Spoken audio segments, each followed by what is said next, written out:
Alors, vous le savez, depuis quelques jours, Donald Trump, quelques semaines, Donald Trump prépare sa prochaine démonstration de force. Il n'y a pas d'autre mot. Et donc, l'invasion militaire via la garde nationale, on vous avait expliqué il y a quelques jours, ce nouveau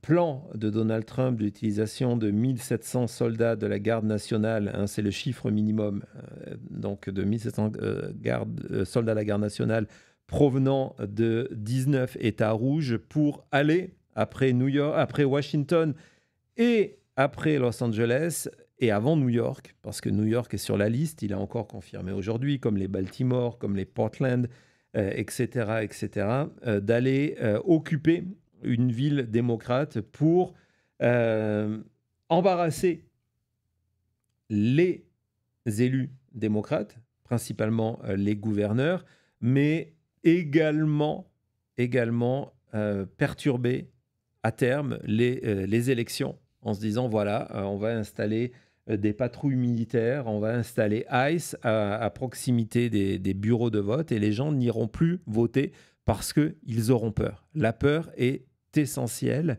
à l'installation d'un régime fasciste aux États-Unis. Il n'y a pas d'autre mot, c'est l'expression qu'a utilisée Tim Walz hier parmi les extraits qu'on vous a montrés. C'est vraiment ce qui est en train de se passer. Et donc, Chicago est en train d'organiser sa résistance. Évidemment, on va vous parler du gouverneur ici, J.B. Pritzker, qui est un opposant extrêmement virulent contre Donald Trump. On va revenir sur sa conférence de presse hier. On vous avait passé un extrait de sa conférence de presse où il appelait aux médias à prendre leurs responsabilités et à arrêter de légitimer ce que faisait Donald Trump et de partir dans du both-sidisme habituel en disant non, ce qui est en train de se passer, c'est l'invasion militaire, l'occupation militaire d'une ville des États-Unis parce que politiquement, elle n'est pas dans le camp de Donald Trump, quelle que soit l'excuse qui va être utilisée, que ce soit une excuse par rapport à des politiques migratoires ou des histoires de criminalité.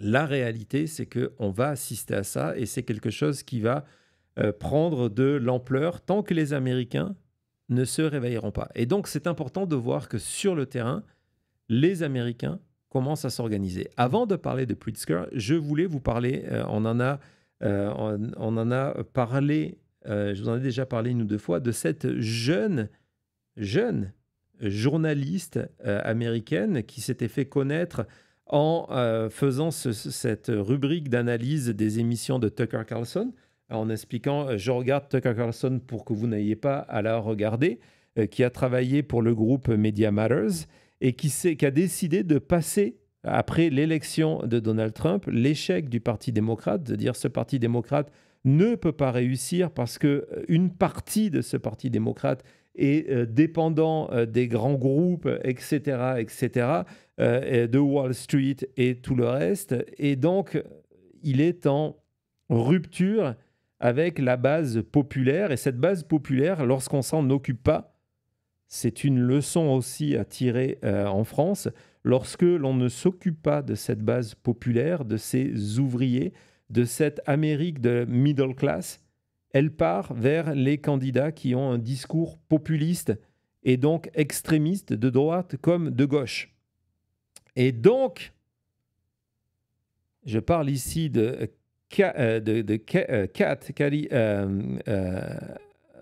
Abou, le nom m'échappe, vas-y Thomas, Abou Ghazaleh, merci beaucoup, dans Kat, qui vient donc de se lancer dans les primaires démocrates du côté de l'Illinois. La bonne nouvelle, là, le slogan que vous venez de voir, c'est celui de sa campagne. Et donc, quand tout à l'heure, Thomas nous parlait de notre soutien à Gavin Newsom et le fait qu'on est passé par la Patriot Shop pour acheter plusieurs cadeaux pour pouvoir vous les offrir. Dans la même démarche, ce matin, en préparant l'émission, je me suis arrêté sur son site Internet et je suis passé par sa boutique pour acheter quelques cadeaux qui permettent de la soutenir. Vous allez voir, message extrêmement important, de la soutenir et de vous offrir pour le 44e, notre émission spéciale pour les 44 444 abonnés, 444, 444, donc de vous offrir certains de ces produits. Donc voilà, c'est commandé, ça va arriver et ils viendront. Il y aura un petit sneak peek sur maintenentmedia.com. Il y aura très certainement. Mais en tout cas, voilà. Et pourquoi je vous parle d'elle? Parce que elle est à la pointe de ce combat-là. On va l'écouter sur CNN sur l'importance de s'opposer à ces opérations de peur d'un régime fasciste. Vas-y Thomas. We know what affects crime is investing in resources, making sure people's material needs are met. But the fact of the matter is, crime is down in Chicago. It ranks, I believe, 98th when it comes to violent crime in the US. And what we really need to do is recognize that what the right is doing is making people afraid. Chicago is their favorite cudgel. There is nothing they love more than spinning racist narratives, talking about crime, making people afraid of cities because fear is what drives their votes. What Democrats need to do is make sure people know that they are standing with them. Make sure people know that they shouldn't be terrified of the National Guard, that they are stronger than what the Trump administration is doing. Every authoritarian regime thrives when the opposition doesn't put up an opposition. And if you look at National Guard in the streets in every blue city across the country, that's not what the freest country in the world looks like. That's what authoritarian regimes look like. And one of the big things here that we're worried about is complacency. Sure, it starts with the National Guard trying to support law enforcement, but then it goes to giving them power to enforce the law. And then it escalates further than that. We're already seeing detention centers being built across the country. And one of the things about fascism, about authoritarianism, is they try to take you step by step through the extremes until you feel like that's normal, and it's not. Donc voilà, un discours vraiment important, on va le dire. En fait, on est dans cette stratégie, il y a plusieurs termes à utiliser, mais cette stratégie des petits pas, où, comme Jessica l'écrivait dans un de ses blogs sur maintenentmedia.com, l'histoire de la grenouille qu'on est en train de faire bouillir peu à peu sans qu'elle se rende compte. C'est ouais, d'accord, au début, c'est pour des raisons de sécurité. On fait venir la garde nationale est là juste pour aider à des tâches administratives. Et puis après, comme ça vient de se passer à Washington il y a 2 jours, on décide de se dire, on va les armer. On va trouver une raison d'armer la garde nationale. Et puis, vous savez quoi? La meilleure manière d'aider l'administration Trump, c'est de se dire que désormais, lorsque il y a des problèmes de loi à Washington, c'est plus la justice normale qui devrait s'en occuper, mais c'est la justice militaire. C'est une réalité. Depuis 3 jours, il y a 300 JAG. Les JAG, ce sont les avocats de l'armée qui ont été attachés à Washington pour juger, pour s'occuper de la phase judiciaire de personnes qui sont arrêtées pour différentes raisons, que ce soit pour un vol ou parce que leurs papiers ne sont pas en règle, etc., etc. Ça vous fait peur? Ça fait extrêmement peur et c'est ce qui est voulu. Hein. C'est ce que Kat met en avant en expliquant on veut ça. Alors que dans la réalité, vous avez des droits. Et où elle est allée plus loin, et c'est pour ça qu'aujourd'hui, je voulais vraiment la mettre en avant dans son journal, dans ce journal des Vaguelettes, c'est qu'au-delà de son intervention sur CNN, au-delà du travail sur le terrain, elle vient de faire une vidéo, un petit clip extrêmement pratique où elle rappelle aux Américains leurs droits, tant qu'ils en ont encore, leurs droits pour faire face à cette future occupation militaire de Chicago. On l'écoute tout de suite.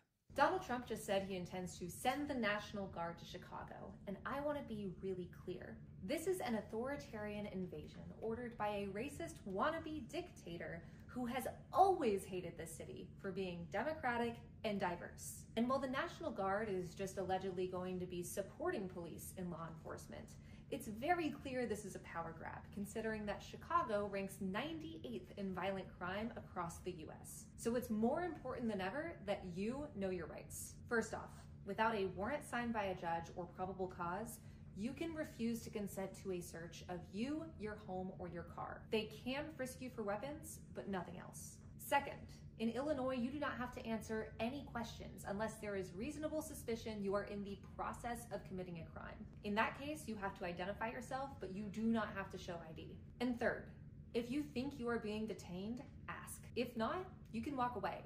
And if you are, ask for a lawyer immediately. And finally, if you are in the National Guard, you can disobey any order you deem unlawful. You join the service to protect Americans from enemies, domestic and abroad. And parents with their kids, students starting this semester, and people just going about their lives are not your enemies. The man who would call you a loser and sucker if you died in combat is. Before running for Congress, I was a journalist who covered the far right, and I can't overstate that this type of authoritarian overreach, just like overturning Roe v. Wade or instating Project 2025, has been in the works for years, and it's here now. It is meant to intimidate you. It is meant to make you feel helpless. But we are not. Know your rights, stand with your neighbor, and remember that this is what weak men do so they can pretend that they're strong. Voilà, énorme message où non seulement elle rappelle les droits de chacun, appelle à cette solidarité en disant si on est un groupe, si on est solidaire avec nos voisins, ils ne peuvent rien contre nous, et même appelle aux soldats de la garde nationale en leur rappelant qu'ils n'ont pas prêté serment à Donald Trump, mais ils ont prêté serment à la Constitution et qu'ils ont le droit de désobéir si on leur si on leur donne des ordres qui ne sont pas conformes à leur mission. Et donc, elle revient sur son expérience, comme je le disais, de journaliste, en expliquant que ce qui est en train de se passer, c'est pas quelque chose qui s'est décidé il y a 5 minutes, ou il y a 5 semaines, ou il y a 5 mois, mais c'est un travail de longue haleine. C'est ce travail qu'on vous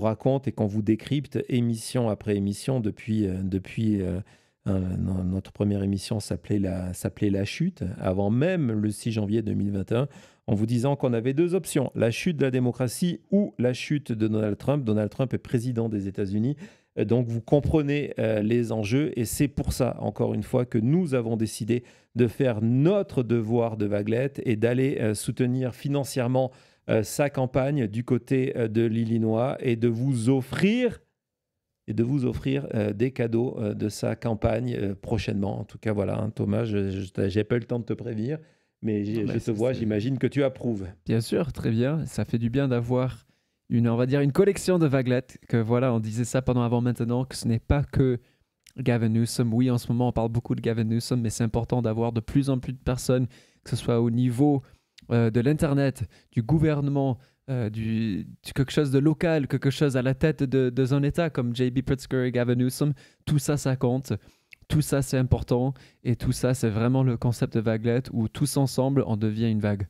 Exactement. Et en parlant de vaguelette, et avant de parler de Pritzker, hier, il y avait une autre personnalité qui était présente lors de ce discours. Donc l'idée, c'était de non seulement de mettre en garde, on va le voir, Donald Trump, mais également de montrer combien la ville de Chicago était unie. Il y avait des représentants des pouvoirs politiques, mais aussi d'associations qui étaient là, des hommes d'affaires. Il y avait l'équivalent de la Chambre du commerce qui était là, tout ça. Et il y avait des représentants du clergé. On ne parle pas souvent, mais il faut en parler.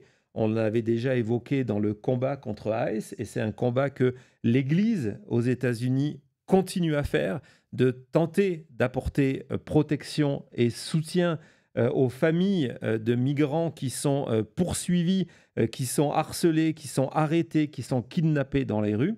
Et hier, donc, il y avait Michael Pfleger, qui est un prêtre extrêmement connu à Chicago. Hein, c'est vraiment une légende là-bas, parce que c'est quelqu'un qui définit sa mission comme étant quelqu'un en disant, voilà, si je suis prêtre, je dois être impliqué dans tous ces combats de justice sociale. C'est quelqu'un qui a pris le droit des minorités d'abord afro-américaines, mais il s'est aussi exprimé pour le contrôle des armes. Il a apporté son soutien à la communauté LGBTQ+. Et hier, à un moment, il a pris la parole et il s'est adressé à Donald Trump. C'est un prêtre qui s'adresse à Donald Trump. On l'écoute tout de suite. Trump, rather than exploit our men and women in uniform for your own political theater, look into the mirror and address the acts of violence that you have ordered from your golden Oval Office, creating violence and chaos throughout this country. Take the wasted money in sending the National Guard and the wasted money used on threatening commercials by your Homeland Security Secretary, and use it on real violence and prevention programs that will bring peace. The only one we have to be concerned about is violence is you, Mr. President. Send the National Guard to 1600 Pennsylvania. Yes! Whoa! Bring back our governor for questions, Governor.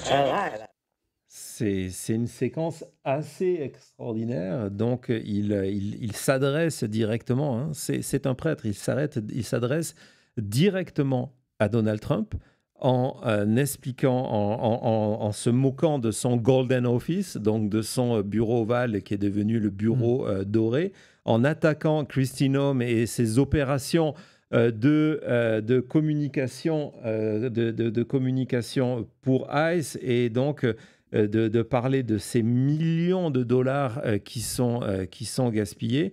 Et puis il conclut en disant que, en fait, la seule véritable violence qu'il y a dans ce pays, c'est cette violence politique que Donald Trump exerce sur les minorités, sur une partie de la nation américaine, et en disant que la réalité, c'est que la garde nationale, il ne faut pas l'envoyer à Chicago. Il faut l'envoyer à 1600 Pennsylvania Avenue. Cody, c'est quoi cette adresse? La Maison-Blanche.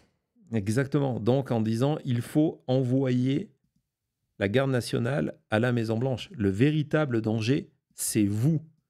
Et donc, voilà. Hein, je suis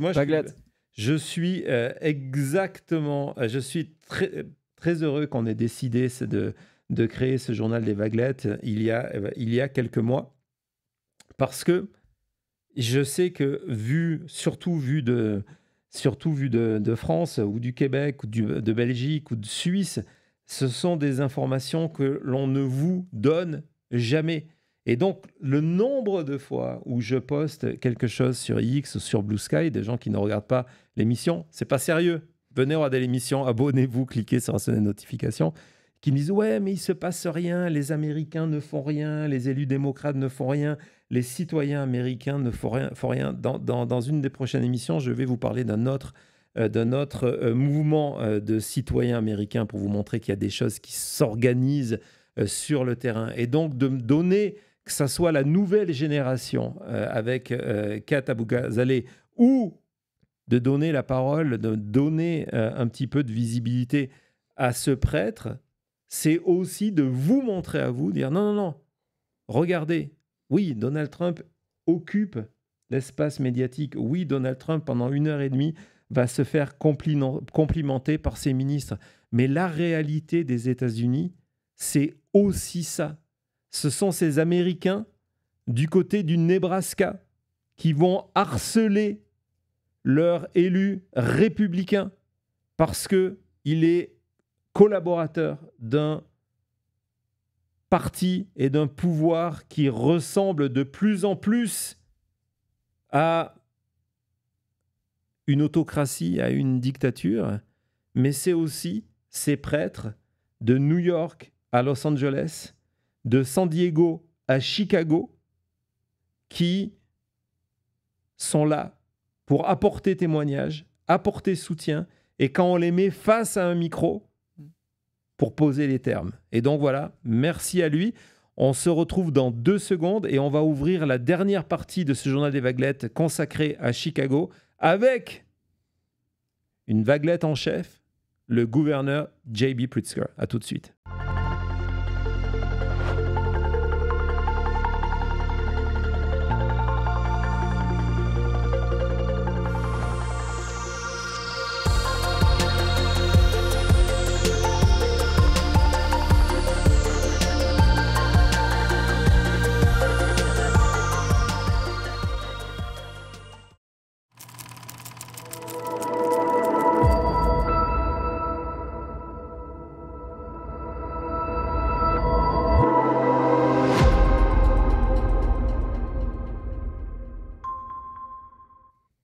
On s'approche des 850 pouces et je crois que pour ce journal des vaguelettes, ça mérite quelques pouces. Donc allez-y, allez-y. Vous le savez, c'est gratuit, ça prend 1 seconde. Merci beaucoup Yvon pour ton super sticker. Merci d'être présent avec nous ce soir. Merci beaucoup pour ce soutien. Merci également à Martin qui va nous coller un procès de 4 milliards de dollars parce qu'on utilise le terme. Thomas, est-ce que c'est possible? C'est possible, mais tu sais, Martin, il ne faut pas viser petit, il faut aller plutôt pour 10 milliards, je dirais, c'est le chiffre. Il faut faire quelque chose de huge, quelque chose d'énorme, un procès que personne n'a jamais vu, un procès aussi beau et aussi big. Vas-y Martin, on croit en toi, vraiment. Mais merci vraiment. beaucoup d'être là avec nous. Et merci aussi à Maxence qui est passé avec le rappel des pouces. Coli, est-ce qu'on a dépassé les 800 pouces? On a dépassé les 800 et on est quasiment aux 850 pouces. Donc fantastique. Merci beaucoup. Merci, vous le savez. Si vous êtes nouveau, peut-être vous ne le savez pas, mais nous sommes une chaîne 100% indépendante. Donc c'est grâce à votre soutien, que ce soit un partage, un pouce, un super chat, d'être sur maintenentmedia.com. Il y a plein de manières de nous soutenir, des manières gratuites, des manières qui ne sont pas gratuites, mais vraiment une tonne de manières de nous soutenir. Donc merci beaucoup à tout le monde qui le fait. Voilà, c'est très bien. On va continuer cette émission. Thomas, tu veux faire un jingle avant de commencer? Vas-y.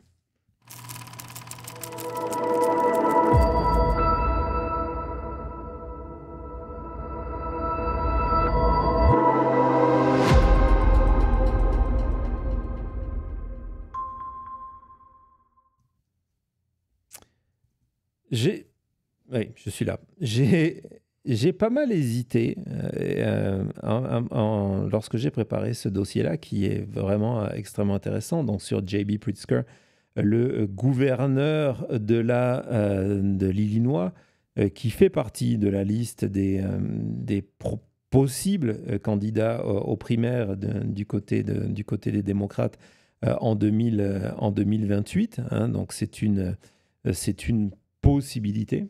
En tout cas, il est là. C'est quelqu'un qui a non seulement une base extrêmement forte dans un État qui est clé pour l'élection présidentielle américaine pour les démocrates. Hein. L'Illinois est un État bleu qui est une base extrêmement importante. Au-delà de ça, il a une fortune personnelle. Sa famille, pas lui directement, mais sa famille est l'héritière de la famille du groupe Hyatt, Marriott, etc. etc. Et c'est quelqu'un qui n'a jamais reculé, y compris lors du premier mandat de Donald Trump, y compris pendant la campagne de Donald Trump, de reculer devant un combat et de s'exprimer sur les risques d'une présidence de Donald Trump à un moment où ça n'intéressait pas forcément les médias.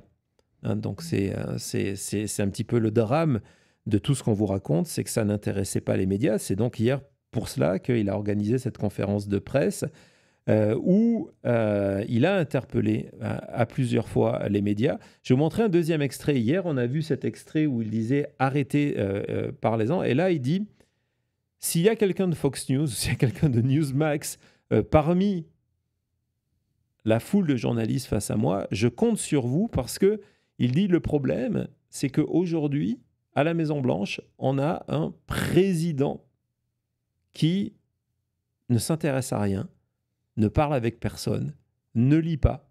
La seule chose qu'il fait, hormis jouer au golf, c'est de regarder la télévision. Vas-y Thomas. Look at how beautiful this city is. This city is moving in the right direction on crime. That we have been, in fact, over the last 4 years, we have seen homicides drop in half. And that is something that the President of the United States should pay attention to. I know he doesn't read. I know he doesn't listen to very many people, but I know he watches television.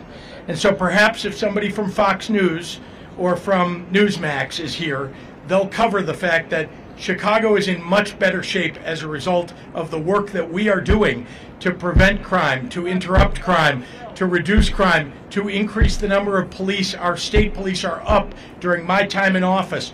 I want the president to understand that we do not want troops on the ground in the city of Chicago. Neither do the people of Chicago or the people of the state. Donc, ce qui est important, vous allez le voir, il va répéter plusieurs fois qu'on ne veut pas des troupes. Nous, élus, et je vais vous expliquer pourquoi il dit ça plus tard, nous, élus et citoyens de Chicago, on ne veut pas de troupes dans les rues de Chicago. On va y revenir. Mais ce que je voulais dire, c'est que quand j'ai travaillé sur ce sujet, j'ai beaucoup réfléchi, beaucoup hésité, j'ai fait des allers-retours sur la manière de débuter. Et puis, je me suis dit que la meilleure manière de débuter cette séquence, c'était par Pritzker lui-même, qui parle de sa maman, qui parle de sa mère. Ce que vous devez savoir, c'est que le père de J.B. Pritzker est décédé lorsque il avait 7 ans, qu'il a été élevé par sa mère, qui était alcoolique, et qui, 10 ans après, est morte dans un accident lié à son alcoolisme. Mais pendant les moments où elle n'était pas en prise à cette terrible maladie qui est l'alcoolisme, c'est quelqu'un qui lui a appris la valeur du combat et la valeur du soutien vers celles et ceux qui en avaient le plus besoin. On va l'écouter raconter cette histoire-là parce que c'est en connaissant le parcours d'un élu que vous pouvez ensuite juger de la sincérité de ses propos. Vas-y, Thomas. Here's what matters, and I think the way we ought to be judging people is not by how much money they've made or what their ethnic background is or their religion. Those aren't the things. I think it's, what experiences they had in their lives that give them some compassion and empathy. I want to, I think about my mother. My father passed away when I was 7, my mother when I was 17. She was an alcoholic from my age 7 to age 17. And she was, honestly, she's my hero. Yeah. Why? She fought, she was a widow with 3 young children. She fought alcoholism, for 10 years until it killed her. And, but she was somebody who, when she was sober, she was an activist on behalf of the LGBTQ plus community. She was an activist on behalf of reproductive rights. And I was the youngest kid, so there, nobody was, when my brother and sister as teenagers were out playing with their friends, my mother would take me with her to the marches, to the meetings. And I can tell you that I think the experience of that taught me some compassion. It taught me to stand up for people who sometimes don't have any power. It's why I got involved in early childhood development. The kids who need early childhood most, the kids who need Head Start and childcare and so on most, are the kids who come from the poorest neighborhoods, right? The parents who need it the most come from the poorest neighborhoods. They can go to work if they have someplace safe to put their child. You provided for free in your program. Indeed. I congratulate you for that. Thank you very much. Voilà, donc c'est dans ses origines familiales, dans ce parcours, lorsque, étant le plus jeune de ses 3 enfants, il a accompagné sa mère lorsqu'elle allait manifester, lorsqu'elle allait participer à des réunions, lorsqu'elle allait participer à des opérations d'aide sur le terrain. C'est ce qui a fait son ADN qui, aujourd'hui, lui permet d'être un gouverneur qui est extrêmement populaire en Illinois parce que, au-delà des problèmes de la sécurité, qui a fait que désormais Chicago est classé 97e sur la liste des villes qui ont le plus de problèmes en termes de criminalité, il a lancé des tas de programmes sociaux qui rappellent d'ailleurs ce qu'a fait Tim Walz en tant que gouverneur du Minnesota, de par exemple apporter des repas gratuits dans les écoles, d'aider au développement, d'aider les gens les plus touchés. Donc ça, c'est l'ADN de Pritzker. Il y a une autre partie qui est importante de l'ADN de Pritzker et qui explique pourquoi il a été le premier et peut-être le seul d'ailleurs à utiliser des termes que l'on pensait disparus de l'histoire pour qualifier l'administration Trump d'utiliser le terme de nazi, en disant ce qui est en train de se passer au sommet du pouvoir aux États-Unis, c'est une nazification de notre système. Pourquoi il fait ça? Parce que lui-même a été élevé, c'est quelqu'un qui est juif, qui est origine, vous allez le voir, il en parle en partie partiellement de l'Ukraine. C'est quelqu'un qui a lancé et qui a payé pour le premier musée de l'Holocauste à Chicago. Et donc, c'est avec ce regard-là qu'il fait ces analyses-là sur Donald Trump. Vas-y, Thomas. I do not invoke the specter of Nazis lightly, but I know the history intimately and have spent more time than probably anyone in this room with people who survived the Holocaust. Here's what I've learned. The root that tears apart your house's foundation begins as a seed of distrust and hate and blame. The seed that grew into a dictatorship in Europe a lifetime ago didn't arrive overnight. It started with everyday Germans mad about inflation and looking for someone to blame. I'm watching with a foreboding dread what is happening in our country right now. A president who watches a plane go down in the Potomac and suggests without facts or findings that a diversity hire is responsible for the crash. Or the Missouri Attorney General who just sued Starbucks, arguing that consumers pay higher prices for their coffee because the baristas are too female and non-white. The authoritarian playbook is laid bare here. They point to a group of people who don't look like you and tell you to blame them for your problems. I just have one question. What comes next? After we've discriminated against, deported, or disparaged all the immigrants and the gay and lesbian and transgender people, the developmentally disabled, the women and the minorities, once we've ostracized our neighbors and betrayed our friends, after that, when the problems we started with are still there staring us in the face, what comes next? All the atrocities of human history lurk in the answer to that question. And if we don't want to repeat history, then for God's sake, in this moment, we better be strong enough to learn from it. Ouais, c'est une véritable question qui est au cœur de vos réflexions et de notre réflexion. C'est quoi la prochaine étape? C'est quoi la prochaine étape? Il dit quand on aura terminé sur le modèle de ce qui s'est fait dans l'Allemagne nazie, de décider que les minorités, qu'elles soient raciales ou sexuelles, que ce soit les femmes, sont à l'origine de tous nos problèmes.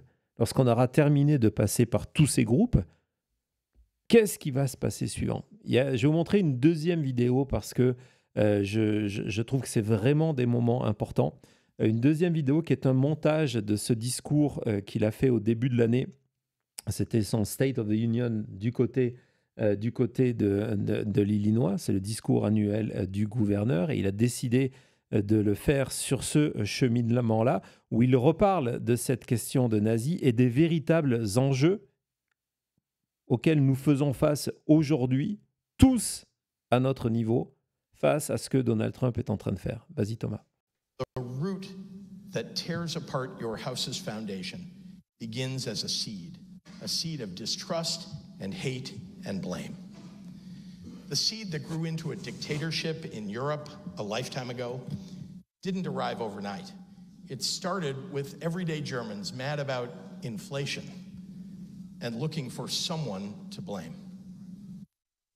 I'm watching with a foreboding dread what is happening in our country right now. After we've discriminated against, deported, or disparaged all the immigrants and the gay and lesbian and transgender people, the developmentally disabled, the women and the minorities, once we've ostracized our neighbors and betrayed our friends, after that, when the problems we started with are still there staring us in the face, what comes next?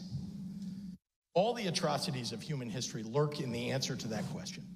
And if we don't want to repeat history, then for God's sake, in this moment, we better be strong enough to learn from it.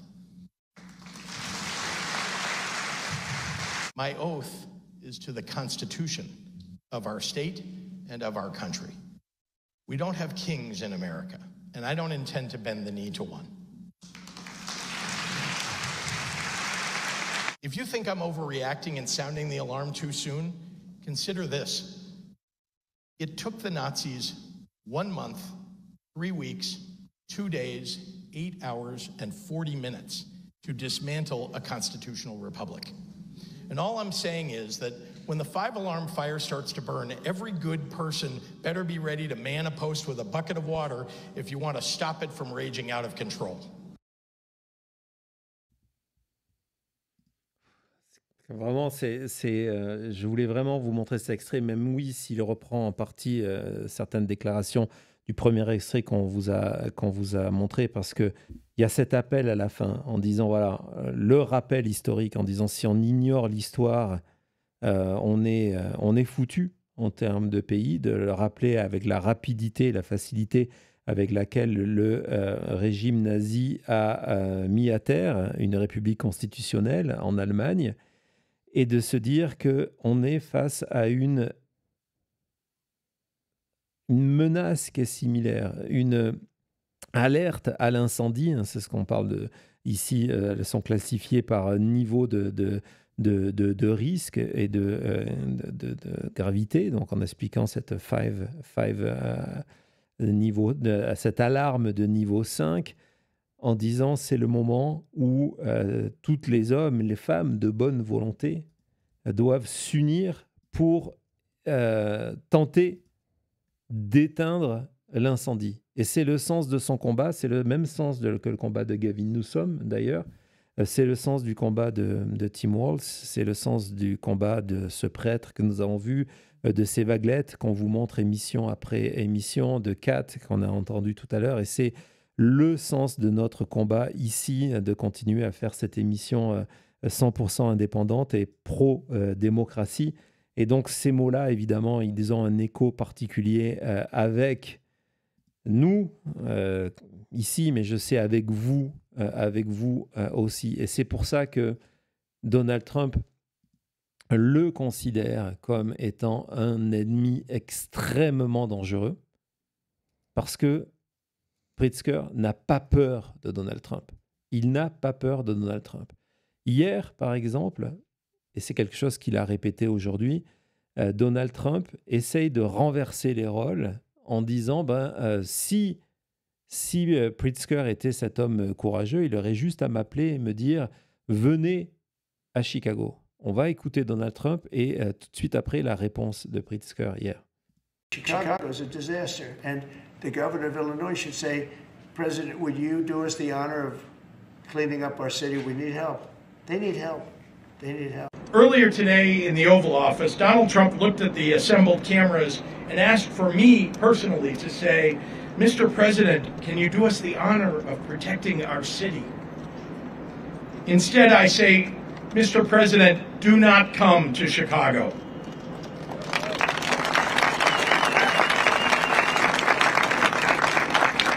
You are neither wanted here nor needed here.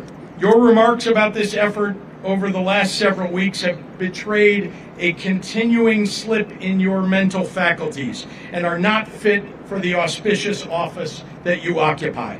Most alarming, you seem to lack any appropriate concern as our commander-in-chief for the members of the military that you would so callously deploy as pawns in your ever more alarming grabs for power.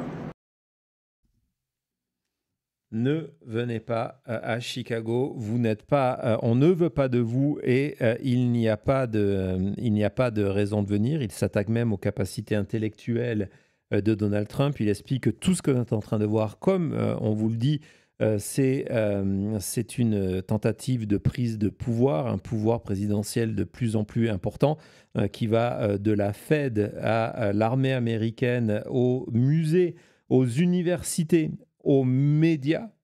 C'est une dictature. C'est une dictature. Je sais que c'est un terme que certains refusent d'utiliser ou hésitent à utiliser en disant on y arrive, nous y sommes.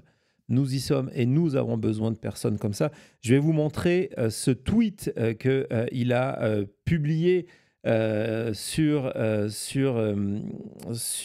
son compte X en menaçant Donald Trump, en disant voilà, à Donald Trump et son administration, if you hurt my people, si vous venez et que vous blessez les habitants de notre ville, rien ne m'arrêtera. Ni le temps, ni les circonstances politiques, pour être certain que vous soyez Donald Trump ou membre de l'administration, que vous soyez traîné devant la justice. Il a parlé énormément de ce point hier, et c'est un point extrêmement important, de dire que même si demain il n'est plus gouverneur, qu'il passera le reste de son existence, et il a une fortune qui lui permet de faire ça, à poursuivre devant toutes les cours possibles, y compris hors des États-Unis, Donald Trump et les membres de son administration qui sont en train de tenter de prendre le pouvoir aux États-Unis. Et c'est pour ça, tout à l'heure je vous disais, on va y revenir là-dessus, c'est pour ça que lorsque il insiste et il sait qu'il ne peut pas arrêter Donald Trump a décidé d'occuper Chicago, Donald Trump va occuper Chicago. Et donc, il est en train de préparer, Maître Eolas serait fier de lui, il est en train de préparer son dossier pour partir devant les tribunaux. On ne pourra plus dire que Donald Trump et son administration ne savaient pas que ce n'était pas nécessaire de venir faire une intervention à Chicago. Non, ça a été dit de manière préventive. On ne pourra pas dire du côté de l'administration de Donald Trump, ah ben finalement, on a juste suivi la Constitution et on est venu parce qu'il y avait une demande du gouverneur. En principe, il y a 2 raisons pour que la garde nationale sous autorité du président intervienne dans un État. C'est lorsqu'il y a une insurrection. Il n'y a pas d'insurrection.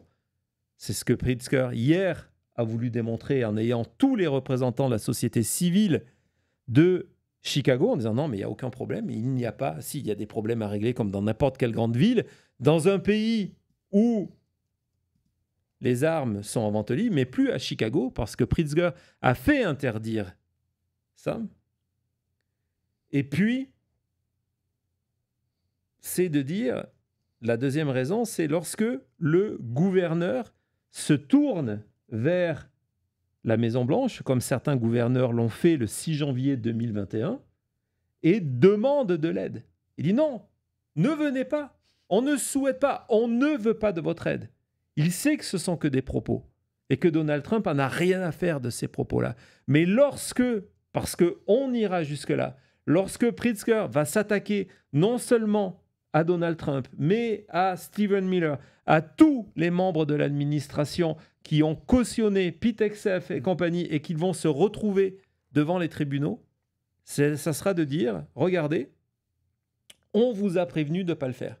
On vous a prévenu de ne pas le faire. Nous ne voulons pas, n'utilisez pas ces excuses. Ce que vous faites, c'est une tentative de prendre le pouvoir, une tentative de renverser une ville qui vous est opposée. Il n'y a aucune base légale à votre administration. C'est extrêmement important. Il y a une autre raison pour laquelle Donald Trump déteste Pritzker.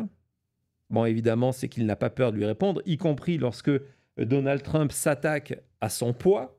Pritzker répond en disant « Oui, j'ai des problèmes de poids », mais Donald Trump, pareil. C'est pour ça d'ailleurs qu'il les voit en moi, parce que, en fait, je suis comme lui. Donc ça, c'est un détail. Mais c'est parce qu'il n'hésite pas, devant les médias, à mettre en avant des points qui irritent le plus Donald Trump. Thomas, vas-y. Ça arrive. Ça arrive. Crime is a reality we all face in this country. Public. If you could speak directly to Donald Trump, what would you tell him? What does Vladimir Putin have on you?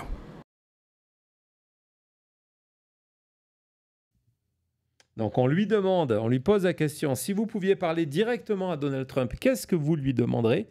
Il se tourne face caméra et il demande à Donald Trump, qu'est-ce que Poutine a contre toi? C'est quoi le dossier de Poutine qui fait que tu es dans cette situation? Nous sommes dans cette situation aujourd'hui. Donc voilà, c'est quelqu'un qui n'a pas peur de Donald Trump. Donald Trump, comme homme faible, c'est ce que disait Kat un petit peu plus tôt. Donald Trump a le symptôme de tous ces hommes faibles qui veulent donc exercer par la peur le pouvoir et qui ne supportent pas les personnes qui s'opposent à eux. Gavin Newsom l'est du côté de la Californie, J.B. Pritzker l'est du côté de l'Illinois. Et c'est pour ça qu'aujourd'hui, je voulais que ce journal des vaguelettes vous présente ce personnage-là. À tout de suite.